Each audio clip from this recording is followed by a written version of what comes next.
வணக்கம், welcome to my channel. இன்றைக்கி நம்ம பார்க்க போகிறது ஒரு நேபாளி சட்னி ரெசிபி தான். ஒரு சாலட் ரெசிபி. கோர்க்கா சட்னின்னு சொல்லுவாங்க அவங்க. அதை எப்படி செய்யலான்னு பார்க்கலாம். இதுக்கு தேவையானது வந்து செசமி சீடு வந்து பிளாக் தில்லு, கருப்பு எள்ளு அது வேணும். அதை வந்து நான் ஒரு 4 டேபிள் ஸ்பூன் எடுத்துருக்கிறேன். எடுத்து எண்ணெய் விடாமல், ஆயில் எதுவும் விடாமல் ட்ரை ஃப்ரை பண்ணுறேன். இது வந்து ஸ்ப்ளட்டர் ஆகணும், பொரியணும் பார்த்துக்கோங்க. 1 2மா வெடிக்கும் பார்த்தீங்களா, வெடித்து அங்கங்கே தெரிக்கும்.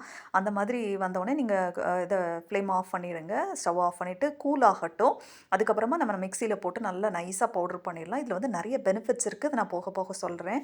இதுக்கப்புறமா தேவையான வெஜிடபிள்ஸ் என்னென்னு பார்க்கலாம். ஒரு பொட்டேட்டோ வந்து நான் பாயில் பண்ணி பீல் பண்ணி சாப் பண்ணி வச்சுருக்கிறேன். ஒரு ஆனியன் எடுத்துருக்கிறேன், ஒரு லைம் எடுத்துருக்கிறேன், ஒரு 6 7 க்ரீன் சில்லிஸ் எடுத்துருக்கிறேன், ஒரு டீஸ்பூன் வந்து கிரேட்டட் ஜிஞ்சர் வச்சுருக்கிறேன். இது வந்து இந்த வெள்ளை பட்டாணி தான் வச்சுருக்கிறேன். இதை வந்து முந்தின நாள் நைட்டு ஊற வச்சு அதை குக்கரில் ஒரு 4 5 விசில் கொடுத்து சால்ட் போட்டு பாயில் பண்ணி எடுத்து வச்சுருக்கேன். இப்போ நைஸாக செசமி சீட்ஸை வந்து பவுடர் பண்ணி வச்சுருக்குறோம். அதை எடுத்து வச்சுருக்கிறேன். இதுக்கப்புறமா ஒரு 2 table spoon oil, any oil நீங்கள் விட்டுக்கோங்க. அதுக்கப்புறமா ஒன் டீஸ்பூன் வந்து கிரேட்டட் ஜிஞ்சர், அதாவது அந்த இஞ்சியை போடுறேன். போட்டு அதை பச்சை வாசனை போக வதக்கிடலாம். இதுக்கு காரத்துக்கு வெறுமனே க்ரீன் சில்லி மாத்திரம்தான் சேர்க்குறோம், பச்சை மிளகாய் மாத்திரம்தான் சேர்க்குறோம். அது நல்ல பச்சை வாசனை போக வதக்கிக்கலாம். இதுக்கப்புறமா நம்ம 1 by 1 நம்ம ஏற்கனவே எல்லாமே பாயில் பண்ணி வச்சுருக்கிறதா நீங்கள் அப்படியே ராவாக சேர்க்கனா கூட சேர்க்கலாம். நான் வந்து எனக்கு கொஞ்சம் லேசாக சாட்டை பண்ணி எடுத்தால் நல்லா இருக்குன்றதுனால அந்த மாதிரி செய்கிறேன். அவங்களும் ஒரிஜினல் ரெசிப்பியில் அந்த மாதிரி தான் செய்கிறாங்க. குயிக்காக ஆகிடும், டிஃப்ரெண்ட்டாக இருக்கும், நல்லா டேஸ்டியாக இருந்தது. இந்த மாதிரி ரெசிபிஸ் என்னோடய சேனலில் நிறையா இருக்குது, போய் பாருங்கள்.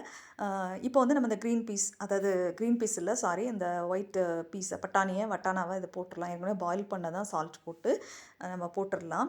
இதுக்கப்புறமா வந்து நம்ம அந்த செசமி பவுடர் அதை நம்ம சேர்த்துடலாம்.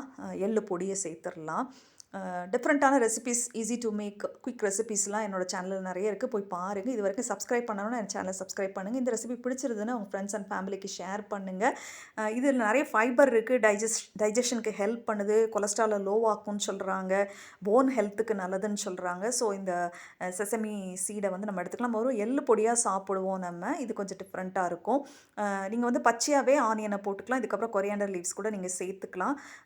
மறக்காமல் பெல் ஐக்கனை டச் பண்ணுங்கள், அப்போ தான் லேட்டஸ்ட் அப்டேட்ஸ்லாம் உங்களுக்கு கிடைக்கும். ஒரு ஹாஃப் லைமை வந்து பிழிஞ்சு விட்டுக்கோங்க. நீங்கள் வந்து ஆலிவ் ஆயிலோ கோகனட் ஆயிலோ யூஸ் பண்ணிங்கன்னா இன்னும் நல்லாயிருக்கும் உங்களுக்கு. ரொம்ப டிஃப்ரெண்ட்டான டேஸ்ட்டாக இருந்தது. செய்து பாருங்கள். செய்து பார்த்துட்டு எப்படி இருந்ததுன்னு சொல்லுங்கள். முடிஞ்சிருச்சு, அவ்வளோதான். ரொம்ப குயிக்காக ஆகிடும். தேங்க்யூ ஃபார் வாட்சிங், சப்ஸ்கிரைபிங் மை சேனல். இன்னும் உங்களுக்கு டீட்டெயில்ஸ் வேணும்னா டிஸ்கிரிப்ஷன் பாக்ஸை நீங்கள் போய் பாருங்கள். Thank you. Have a nice day.